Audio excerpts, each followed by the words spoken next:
Good evening, everybody, and welcome to the very first episode of Writers Unplugged.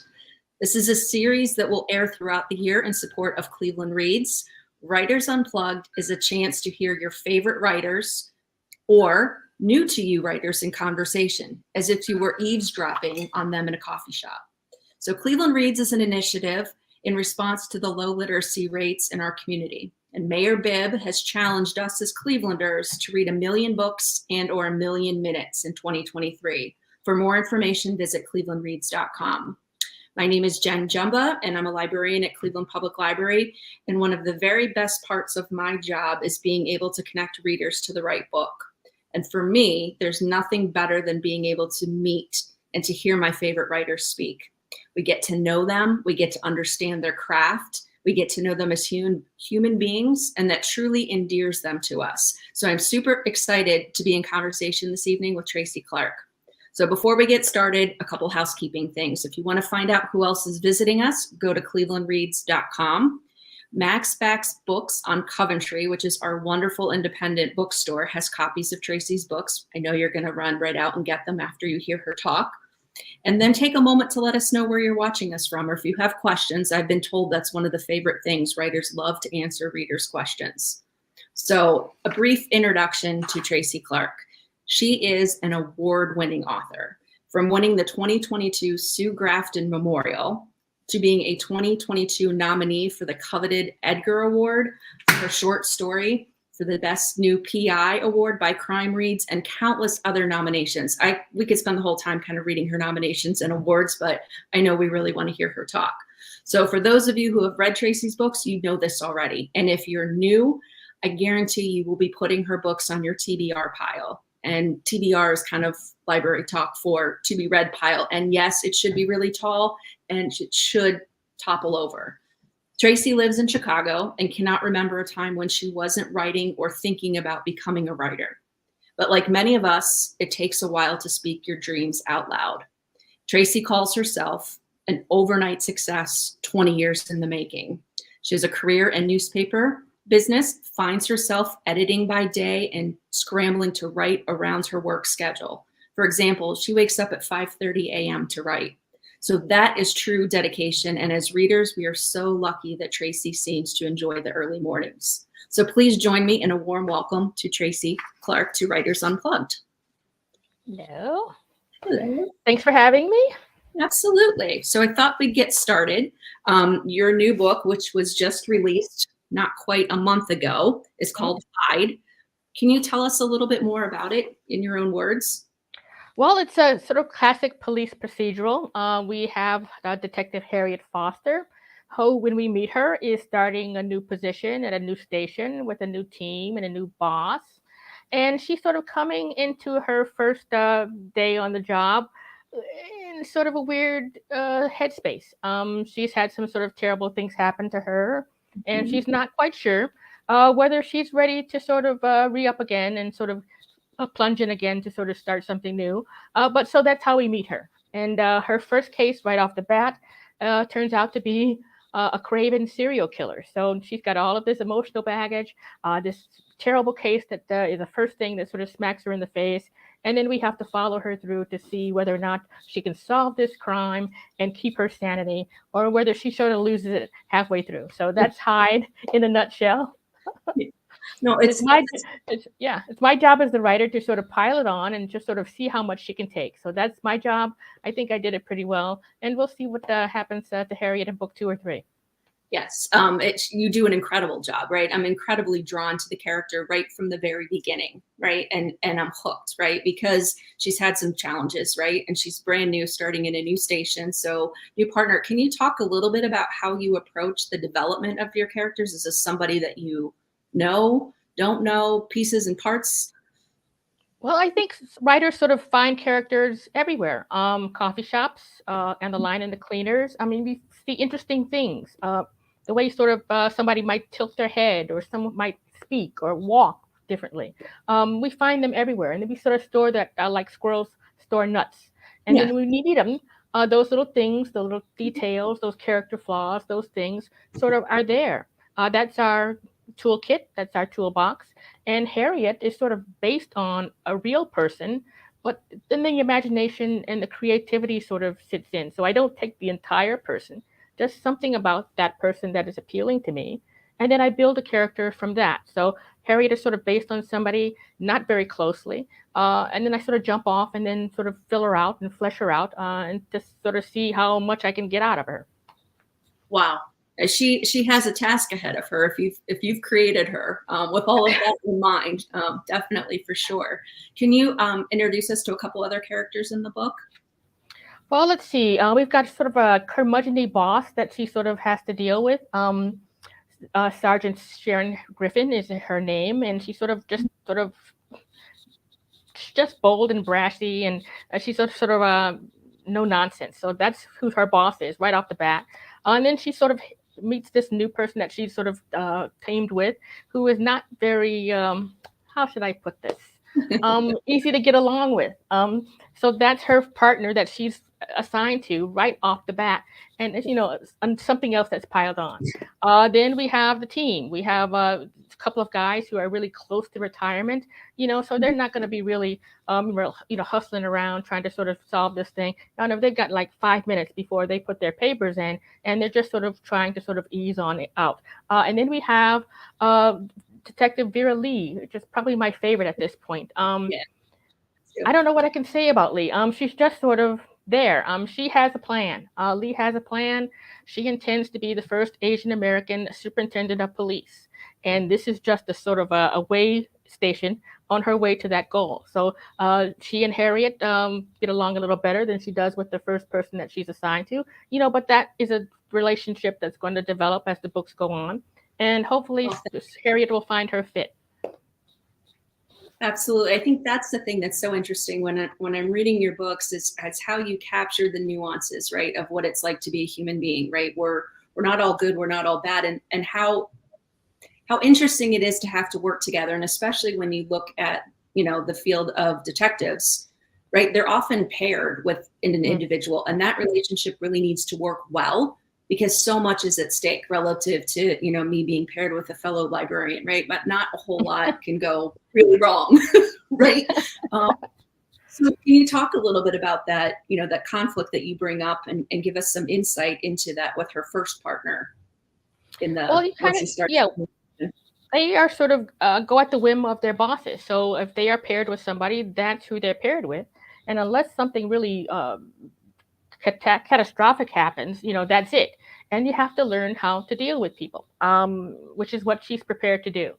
Yes. It gets to a point where it's sort of strained to the point where it's sort of counterproductive in terms of what this case is. But then that's the boss's job to sort of make the arrangement. But cops have to work with who cops have to work with, and you have to sort of find a way to get along. Yeah. Right. You just can't sort of whine and to say like, okay, you two would work well together, and you two not so much, so let's not pair you. Yeah. Exactly. You got to be an adult, and you got to get the job done with the person you have to get the job done with. So I sort of wanted to put that on the page too, to sort of show that you kind of have to find a way to sort of work together, whether or not you like the person, whether or not they like you. You've got a case, you've got a boss, and you've got to get it done. So I like that tension. I like that conflict, but you don't want to sort of leave it at the sort of stereotypical level. We have to find out what is motivating them to act the way they do. Harriet is acting out of pain and grief.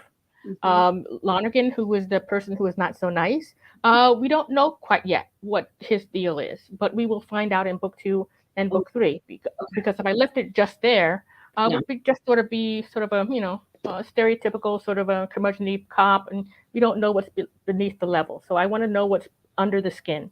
So that's book 2. So he may redeem himself, he may not. I don't know. There were glimpses of it as I was reading it. Like I was like, come on, you got this. And he would start with a gesture, and then it just no. Not yet. Not yet. But I think that's kind of a reflection on life, right? We're often, not me, I work with really good people, right? But sometimes we find ourselves in situations where we have to, figure out what we have in common and working towards a common goal. So I think there's a little lesson in there about trying to understand, and that's the genius of writing, is that versus, you know, a movie, that we are able to see inside that character's head because what you've done. So to understand kind of why people act the way they do, not just what the actions are. Yeah, and as writers, you want to sort of give readers the multi-dimensional levels of the characters. You don't want just the framework. You don't want to sort of keep Lonergan as the the cantankerous guy. There's a reason he's like that, and it's sort of interesting for the writer and also for the reader to sort of figure out the layers of that onion and to find out how he is the way he is, and for Harriet to find that out. At this point, she can't stand him. She just can't stand him. But she's got to find a way to sort of work with him to get this thing done, and then sort of find some understanding of maybe what his malfunction is. Yeah, So it's kind of fun to sort of have that discovery. Absolutely, and I think that's just the nuances of being human, right? When you take the time to be multidimensional, you don't have the stereotypical, this is a flat character, this is all bad, this is all good, because I think that's kind of within all of us, right? I don't like to think we're good, but there are times where when you understand why somebody does something, that helps to develop a better rapport and a better relationship, I think. Absolutely. And book people are the same, Absolutely.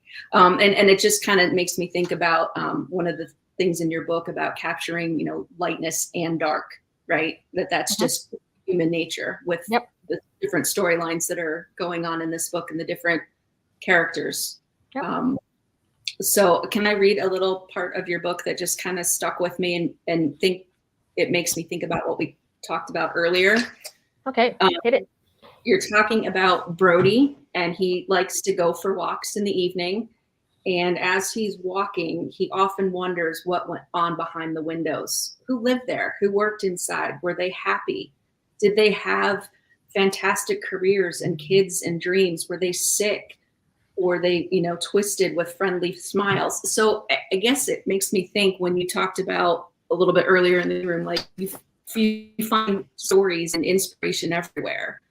And I can't imagine what it would be like to walk down the street with you as a writer, and what goes through your mind when you're walking past windows and what you're wondering, what you see. Well, I'm looking at, if you walk down the street with me, I would probably not say much because I'm looking at everything. I'm looking at the faces that pass me by, how they walk, how they dress. If anything happens on the street, I'm all in there. I want to know what happened, who did it. I'm looking at windows, lights outside of windows. I'm looking at everything. And I think most writers are the same. We are observers. That's how we sort of get things on the page.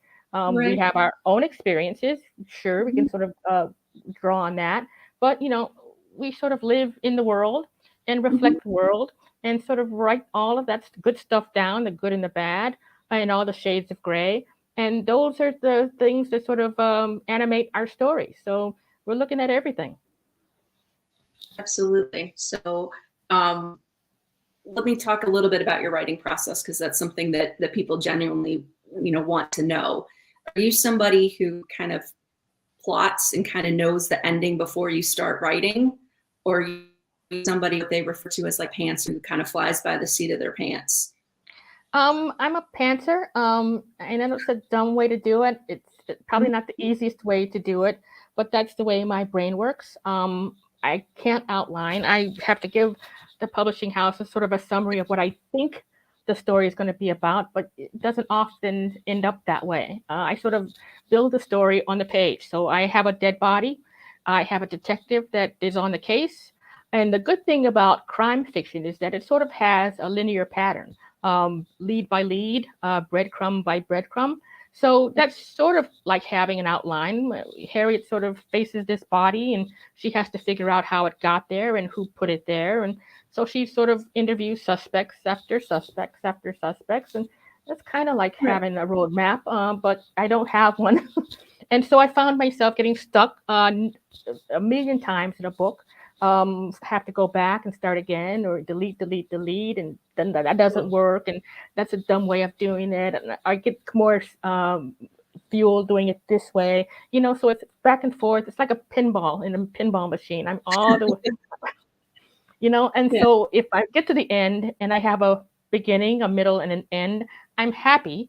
But then I have to go back, of course, and revise and sort of fix stuff, but I finally got the story down. It's there, and now I have to fix it. So it's a kind of a weird, stressful, tense-filled way of doing it, but Is it still Panthers, stressful?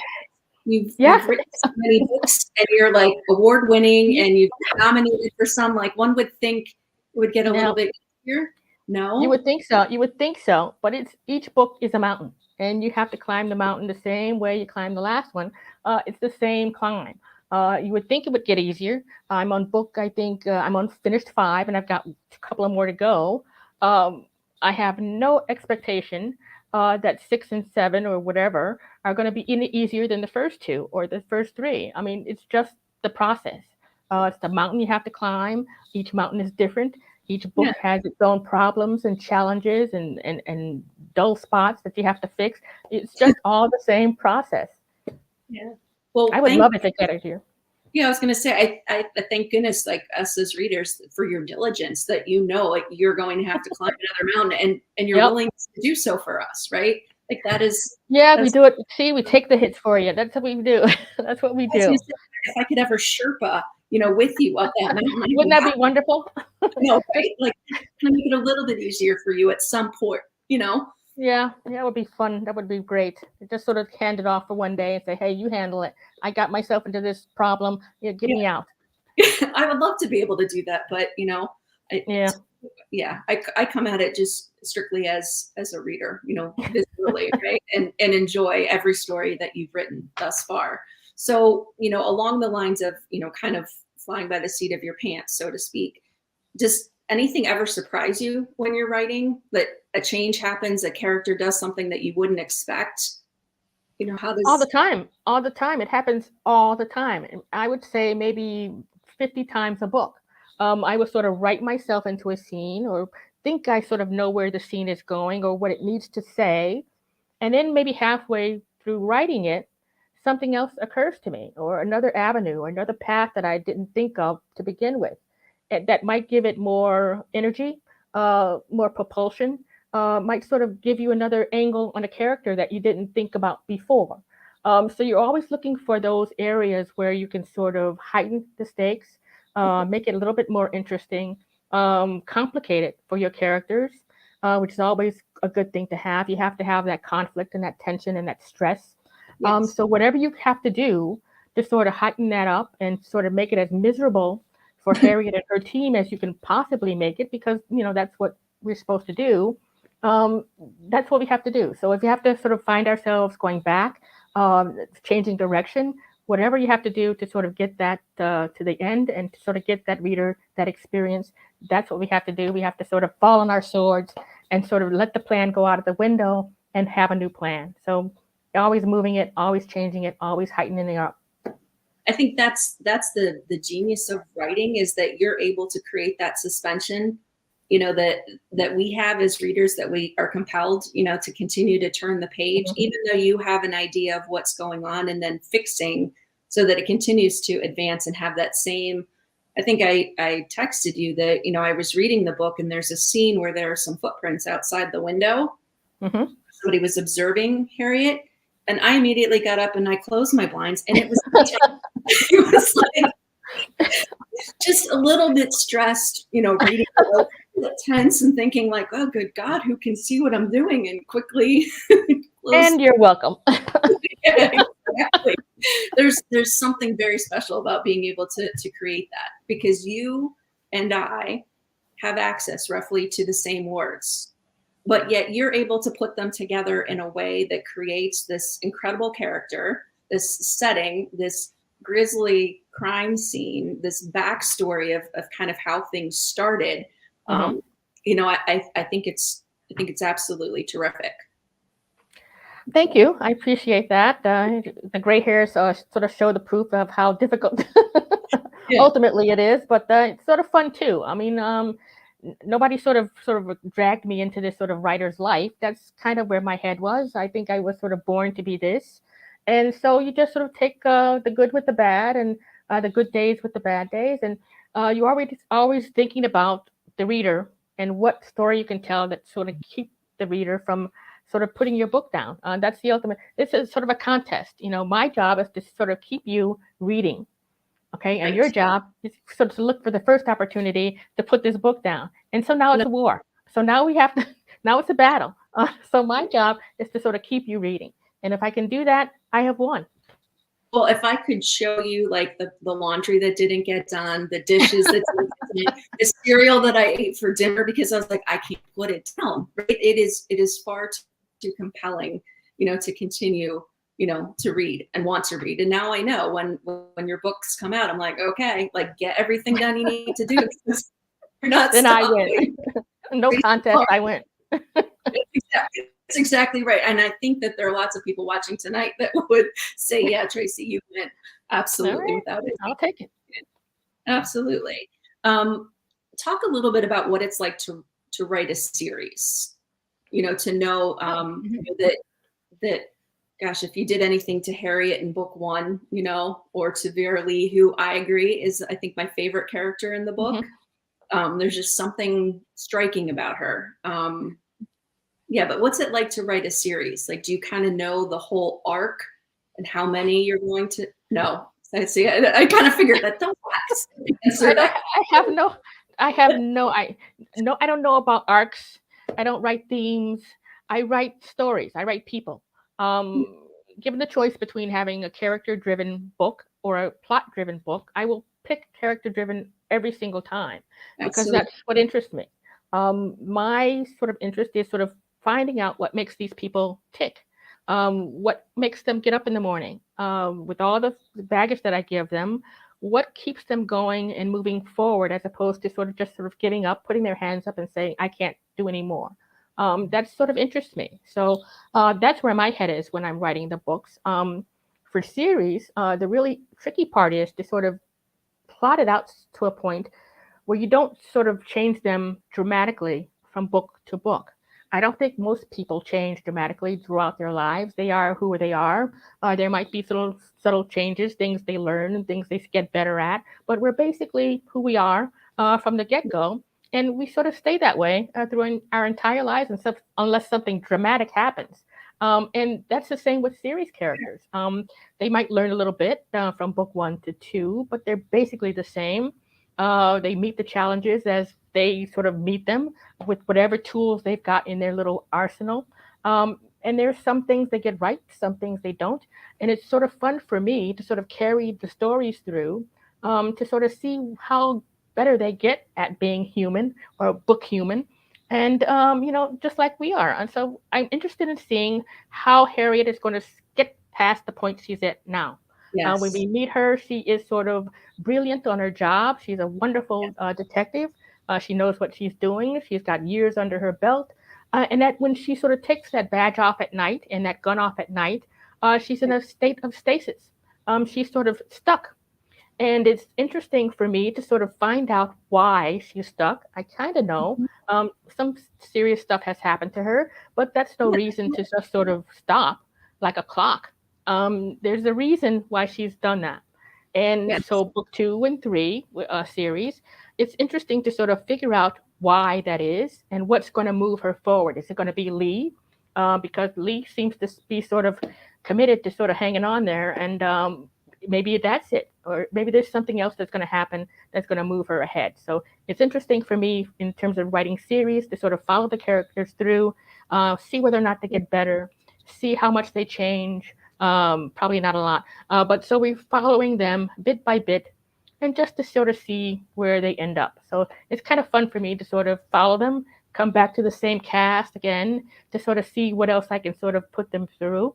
And I kind of like it. It's kind of like Peyton Place on, finding out the same characters, where they live, what's going on, who's having the affair. It's interesting for me to sort of follow their lives through. So I kind of like it. Absolutely. And I think for us as readers who are drawn to series where your books can stand alone, they're better if they're read in order. There's something very comforting about coming back to that cast of characters. Yeah. So when book number 2 in the series with Detective Harriet Foster comes out, obviously I will be there, like pre-ordering it, ready to go. There's something very comforting coming back and trying to understand, to your point of wanting to see if they get better. I think there's also the counterpoint to, why, seeing things, more of their history revealed, to why they're acting that way and why they're not as good as we think they should be or ought to be in particular situations. Absolutely. Yeah, but there's something very comforting that I know, in a couple, I don't know, a month, no, I'm kidding, in a year, there'll be book number 2. I mean, here's the thing, it takes you, I would imagine, more than, a day to write a book, and we're done with it, like in a day. So talk a little bit about how long it takes you to write a book. Well, it used to take me a year to write a book, and then with Thomas and Mercer, they gave me 9 months. So sort of, yeah, that's what I said. That's the exact face I made. That's the exact face I made when they said 12 months to 9 months.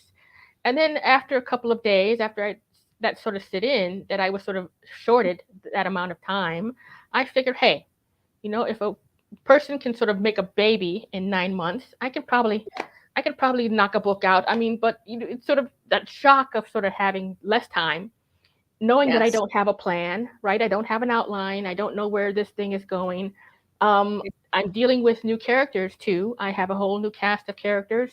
The old ones that I knew back and forward, who are in my head. Yeah, just sort of hanging out, waiting for their time to come back up. And then I've got this whole new cast of characters that I've got to learn about.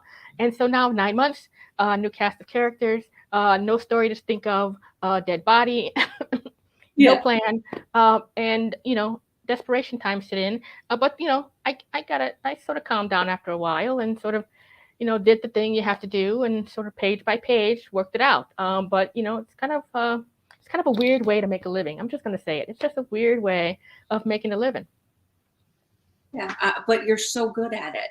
So Barbara Howard just made a comment that talking about series that she wants to know more about them and not just the action. So I think that speaks to the beauty of reading, a series. And then if you talk to some of your colleagues, they'll be like, I love to write a standalone because any character's fair game. Like I can't kill off, the main character in a series in book 1, right? I mean, that just wouldn't work. But, Hank Philippi Ryan will talk about, I do standalones because I can do whatever I want because nobody's attached to the characters. Yeah, but with the series, you're sort of going back, like you're going back to an old friend, right? So you kind of know who the person is, and you kind of like them, and you want to see what they're up to. So that's what I like about it. I like sort of following people and sort of getting back to them and sort of touching back and see how they're doing, and hopefully they're doing well. And Harriet's got a lot of things going on. I want her to get better. I want her to sort of move along. So I'm going to sort of get her to that. Yeah. I think we all do. I think you have created a character that we all just have like genuine empathy and support that we just want to encourage and see her, do better and feel better, because what you describe after she comes home and takes off, the shield and puts the gun away, is sad and is tough. Tough to see. We have to see her get better. Otherwise, we can't wallow. No, we can't wallow in misery. I mean, we could, but it wouldn't make her an interesting. There's no fun in it. Yeah, here's the wallower. Yeah, not gonna. Yeah. There's hope. Do you think your 2 characters will ever meet up in a book from the first series, Cass? I don't know. That would be fun, wouldn't it? I don't think they would get along. That's just me. Cass is sort of, I don't know. I don't know how to describe her. She's just sort of special. Let's just say special. It might be a nice short story though. It might be a cool short story to have Harriet and Cass in there. I think it would be awesome. Like I can't imagine them riding together in a car. I mean, somebody would die. I think somebody would seriously. Which one? Which one do you think would die first? I'm just kidding. I probably shouldn't. I don't know. It would not go well. I'm just going to say. I don't think it would go well. It makes the curmudgeon-y guy that she was originally paired up with look a whole lot better, right? I certainly would. Holy cow. Yeah, I always kind of think about that, like people who write series, if the characters would ever show up together. So yeah, maybe another show. Fun. Yeah. Great. That would be a whole lot of fun. I'm trying to think what else people might want to know about you. Something that people always ask. I'm going to show the cover of this book, which is absolutely gorgeous, right? So, been to Chicago several times, and certainly it captures the river and the city above it. Mhm. How much say do you have in that creative process? Not a lot. What they've done is sort of give you maybe 2 or 3 versions of a cover, Okay. and then sort of send those to you and say, well, what do you think of these? And you sort of pick one. I've been pretty lucky with all the books, actually. What they've given me has been absolutely perfect. I haven't had any major issues with any of them. So when the cover for Hyde came in, and it gave me the 2 or 3 versions, and I chose that one. I think it sort of represents what the thing is about, Chicago and hidden places. And I'm good with it. I write the stuff, you put the cover on it, and then that teamwork makes the dream work.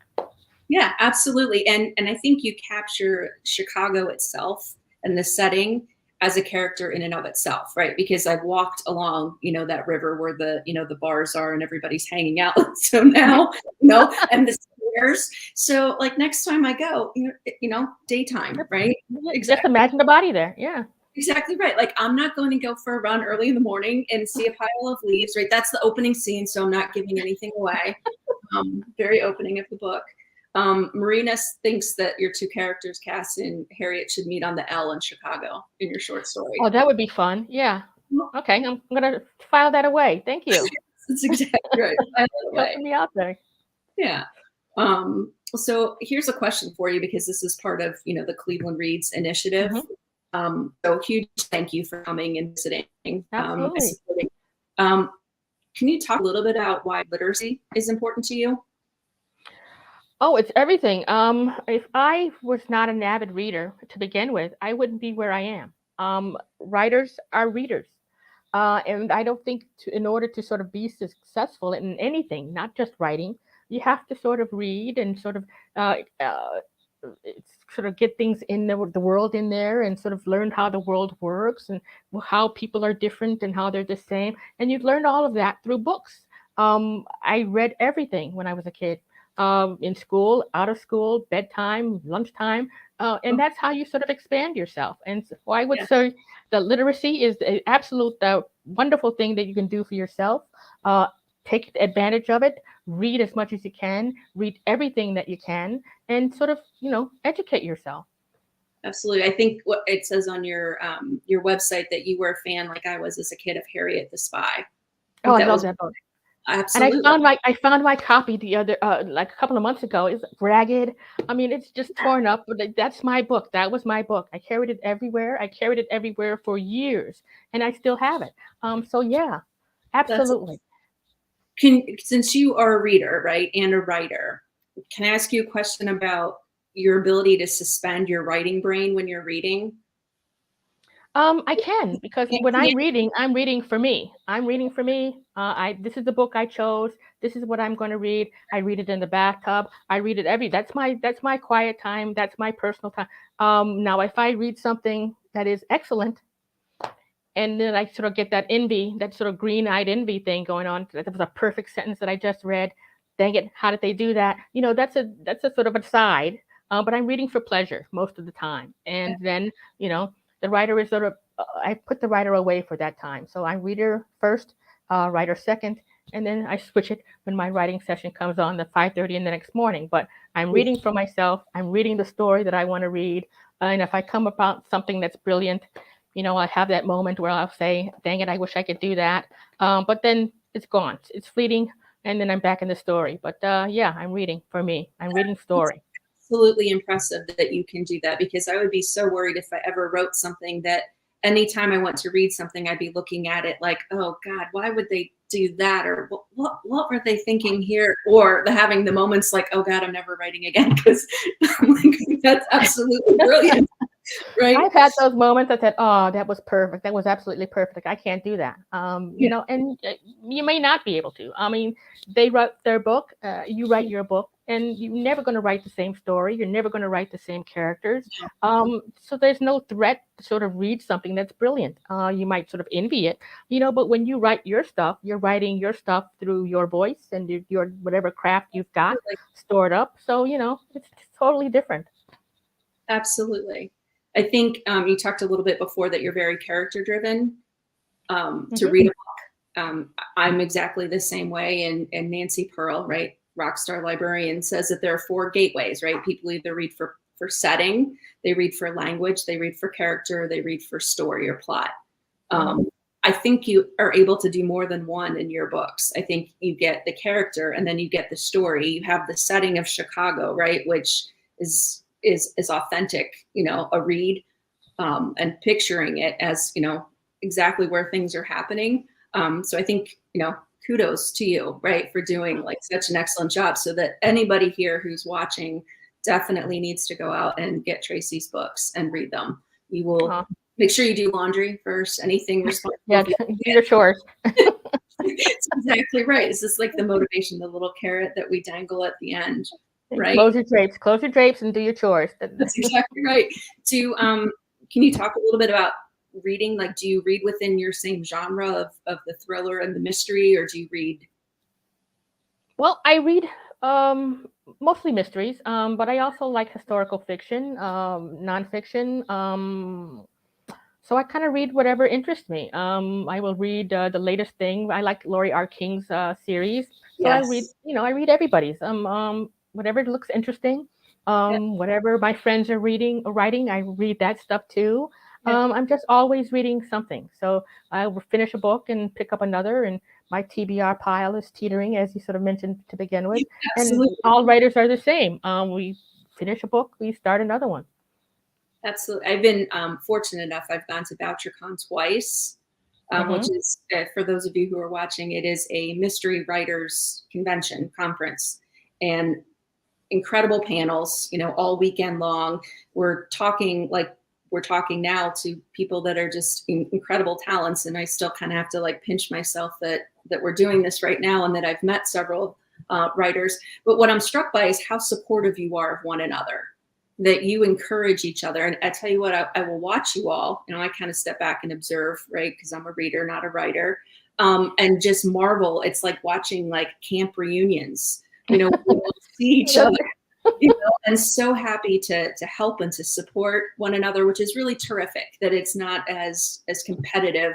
It's competitive. Obviously, you want to have a bestseller and win awards, but at the same time, you want to see each other, because if somebody, is supporting you, that's another reader that you might get, right? So I just think it's amazing. Yeah, I think that sort of struck me too when my first BoucherCon, when I was just new. I had that one book out.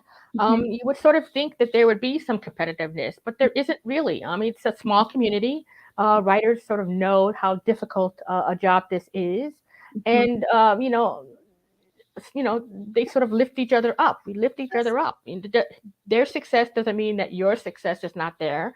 Everybody's got their piece of the pie, and it is sort of like a fraternity and a sort of a class reunion when we sort of get together. We sort of sit in on those panels. Your friend's doing that one. You got the free time, then you go to that and sort of support them and clap them on. So it's cool. I like it. I like the fact that everybody's nice. I haven't met anybody who was not nice. Knock wood. And so we're all in there together. All the oars are moving in the same direction, and everybody's having a really good time. So I kind of like that. I'm a rower, so that really resonated with me. Oars were moving in the same direction. Absolutely. The boat's going in that same. No, it's terrific. Can we ask who you would fangirl over? Who you have like kind of? I'm keeping it kind of underneath, right? Really? I mean, like I'm David Baldacci or something. Yeah. You know what? My all-time favorite was Sarah Paretsky, and I sort of okay. No.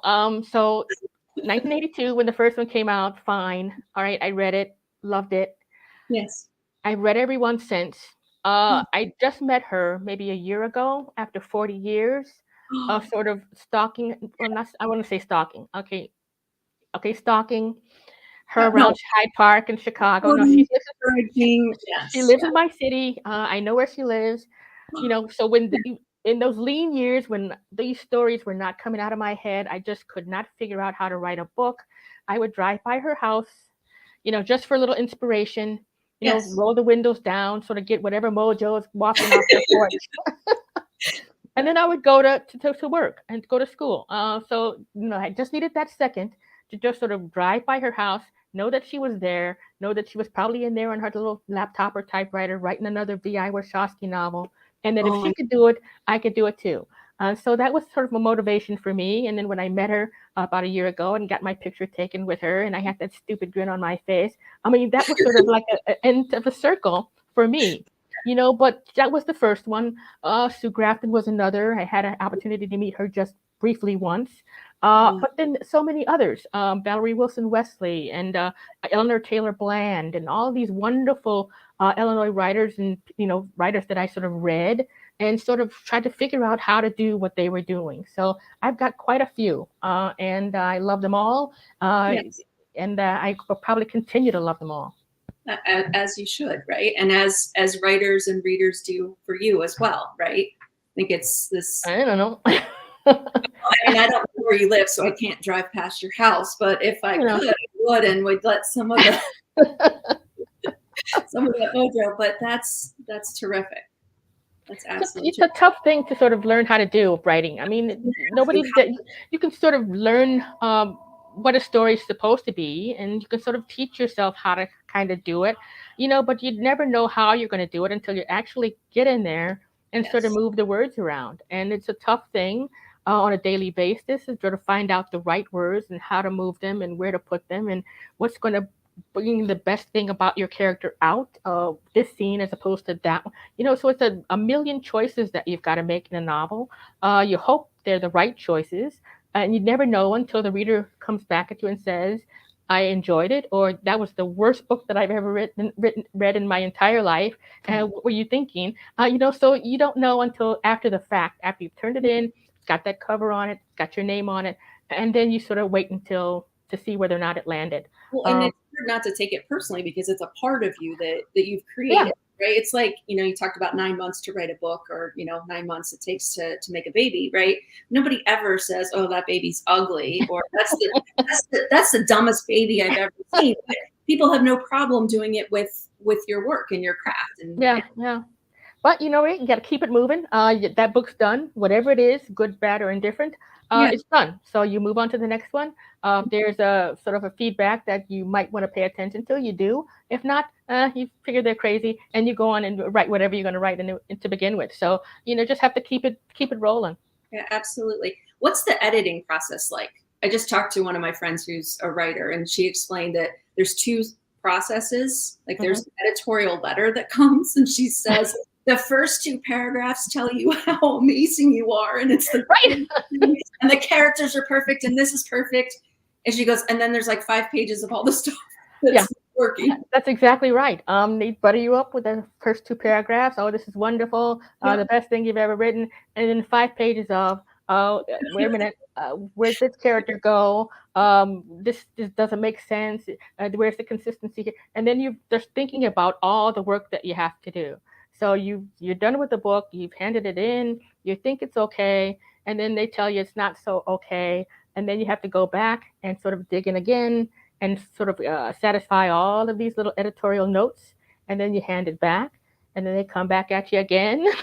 I mean, so 2 or 3 times that goes. So you think you shove it off, it comes back again, you revise again. I don't particularly care for that phase of it because, it's sort of drudgery at that point. You've read the book, you've written it, but you've read it maybe 10, 15, 20 times, and you're sick of it personally. You don't want to see this story again. But here it is again, a couple of weeks later, and then you have to sort of dig in and go. So I don't particularly care about the revision phase of it. I would much prefer to write and then sort of, let other people deal with it. But, that's part of the job. So write and revise. I know we were talking a little bit beforehand, talking about how you're juggling everything, because right now you're talking about Hyde, which I'll show again because it's absolutely gorgeous, and actually do this, so I'm hidden. But so you've read that, you're doing a book tour, you're talking about that. You talked about you were in the editing process for book number 2, Mhm. and you're starting to percolate with ideas for book number 3. Yes. Yeah. So to me, that is amazing that you kind of keep all that track of all of that, but that you don't start talking about something from book 2 that we don't know yet. I mean, you can tell me later if you want. Yeah, I'll tell you. In the book 2, she's somebody in Chicago is killing aldermen, which is, if you know Chicago, we have 50 of them. Uh, Yes. 50 wards, 50 aldermen. Some are more honest than others, and Yes. someone in Chicago is killing aldermen. So Harriet and her team, Lee and Szymanski and Larnigan, have Yeah. to figure out who it is. So that's book 2, and it's entitled Fall, and will come out in December. Oh, And good book for 3, I have absolutely no idea. I don't know what's going to happen. Something's going to carry through from book 2. I just haven't figured out what that thing is going to be. Whatever that thread is, I have to find out what it is and carry it through to book 3. So we'll see. I'll Yeah, come up with something. looking forward to it because everybody wants to know, I mean, what you're working on now. And so now we know book number 2, Yep, it's coming along. It's coming along. that's awesome. That's terrific. What's on your nightstand right now that you're reading? I am reading J.A. Jance's Collateral Damage, Okay. which is good. The next Ali Reynolds book. So, I'm reading that. So it's a little waterlogged because I read in the bathtub. That's the only time that I have. I write all day, do my day job, and then Well, and yeah, that's my relaxation time. I take a book into the bath, and that's what I'm reading in the bathtub. that's perfect. Okay, so next time I'll say what's beside your What's bathtub. my bathtub read? What's my bathtub? Absolutely. Yeah, I think that's wonderful. But how do you separate like what you're writing during the day and editing during the day and still being able to come up with creative stuff? I mean, I just do. I don't know. I don't know how it happens. I just know that I need an idea for book 3, and I have a limited time to come up with one. And so, somewhere between now and whatever that time is, I'll figure out something that's going to work for Harriet and her team and my setting and my city. And, hopefully it'll have something with a little juice to it. And if it doesn't, I have to go back and try again and find something else. And I'll probably find the perfect thing standing in the line for the grocery store. Somebody in front of me will say something stupid, and then a good that'll thing get there's me that'll get me something thinking. Hey, that was a dumb thing to say. I wonder what. So you start with the what if. What if something else happened? So yeah, so something will come to me, and hopefully it'll be great. See, so now I don't feel so bad when I say dumb stuff because I'm thinking I'm just inspiring somebody who happens to be standing behind me. And exactly, you could be standing right in front of a writer, and now mental notes. You're in the Yep. next book. They're like, oh, thank God she said that stupid thing. Because I was looking for something, and there. That's awesome. That's awesome. So I'm trying to think what else. 5 final questions as we wrap up. I'm seeing if anybody has more questions in the chat. Bernice is like multitasking, like how important it is that you're able to do that, right? It's like that guy in the circus who sort of spins the plates. Yes. That's the writer's life. That's the writer's life. The first plate is the book you're on. The second book is the next one, the one you have to write, and you just sort of keep the plate spinning. Wow. Do you think you'll ever continue the first series you started with Runner? I hope to, because I sort of left her in a sort of a weird spot, didn't I? Yes. She's at a crossroads. She can either go this way or this way. Right. And I have to figure out which way she went. So there may be another book in there. So I have to sort of resolve that thing. Yeah, I thank you for saying that because I read that and I was like, well, now what? And then you start a new series and I'm thinking like, wait a second. Right. So she can go one or two ways. She's not supposed to go one way. She knows that. But when does she ever pay attention to what people tell her? So that's what makes it so interesting and probably not a good fit for Harriet as a partner. Oh, they would not get along. They would so not get along. Harriet is sort of by the book. She does stuff in the linear, and Cass is all over the place. Oh, they would not be good at all. So. No, it would not. It would make for a very interesting dynamic, right? And it certainly would. Dialogue that would exist between the two. Whereas I think, it's I like the Lee and the Harriet. Purely, I like that dynamic. They kind of seem to anticipate what the other one might think. Really kind of interesting. I think ultimately Lee will probably be her salvation, what sort of gets her to the next level. So I think that's sort of a good pairing for them, and we'll sort of see kind of like a marriage. I think it'll probably end up being like. So we'll see.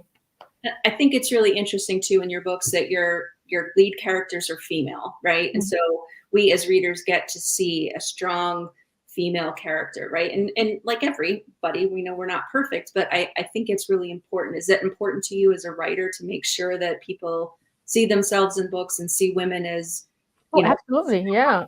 I can't probably say the word I want to say on air, but starts with bad and ends in but there's something great about seeing that, and I imagine that's important for you. Oh, absolutely. In fact, when I sort of started this whole thing, I knew that I wanted to write female characters, African American females, because I wanted to see myself on the pages.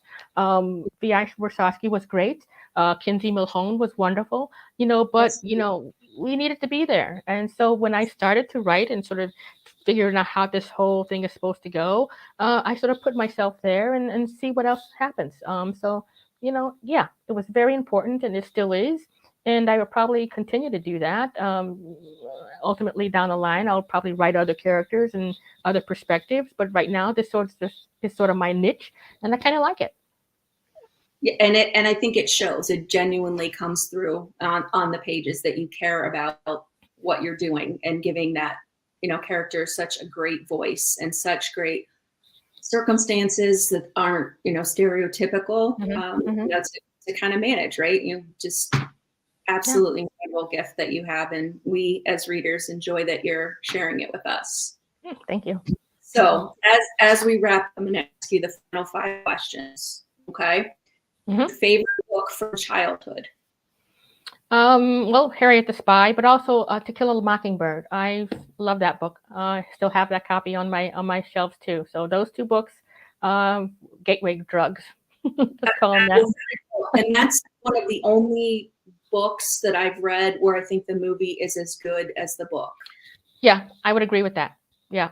I mean, everything else, I'm like, no, the book is better, as all the writers say and readers say. But I will go out on a limb and say that I think that movie was just as good. And if you had a chance to see the Broadway or off Broadway, absolutely stunning as well. So I'm so afraid that something that is also a favorite, you worry, but well done. Good. Yeah, well done. And I know you're an aficionado of classic black and white movies. What's your favorite? Anything in the Thin Man series. So anything. I'm not sure how many movies there were, but I love those movies. Sunday Afternoon, Rainy, Bag of Ginger Snaps. I'm good to go. I love it. I just absolutely love it. Asta the dog. I mean, yeah, I'm invested. So anything Thin Man, I'm good. Oh, good choices. Okay, so you live in Chicago, and we in Cleveland want to know: White Sox or Cubs? It's okay. I don't want to pick. I'm just gonna say baseball. I love them equally. They're both great. Yeah. I'm a Southsider, so I should say the Sox, but the Cubs are okay. I mean, they're all good. They all represent us well.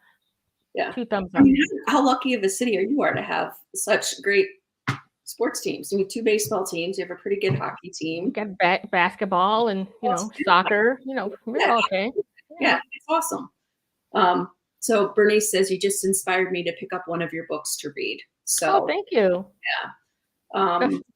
And Barbara's showing hand claps. So hand claps. This is awesome. Okay, here's the 4th question. If money were no object, where would you like to travel to? Somewhere rainy. Somewhere on a top of the mountain with a little cabin. My next neighbor would be like 20 miles away. Craggy cliff, with water. That would be my spot. Somewhere where I'm the only person around. Yeah. Nobody's ringing the doorbell. No mail is coming. The FedEx guy is not dropping stuff off on my. Just isolation. Yeah. At least while I'm writing, and then when I'm not writing, I can go into town and do whatever they do. But that would be my purpose. Yeah, like remove yourself from distractions. Yeah. Well, Awesome. Okay. And the last thing, what's the best thing about being a writer? Getting done with a book. You type the end, it's over, you've done it. You've got a beginning, middle, and end. It's not great, but you'll get there. But you have a story. You've done it again. You've climbed that mountain again. You didn't kill yourself again, and so now you can make it great. You can go back and you can massage it and sort of do whatever, but it's done. You've done it. So that's the perfect time for me when I finish the book. That's awesome. And we're so glad. I'm never sure I can do one. I mean, I never ensure when I start it that I can finish it. But, I just sort of pick my way through. And when it's done, I'm sort of relieved that it's done. And okay, great, I'm good. Do you know when it's done? Or do you kind of feel like, you can feel it's never really done? It's just kind of abandoned because you can constantly tweak, or?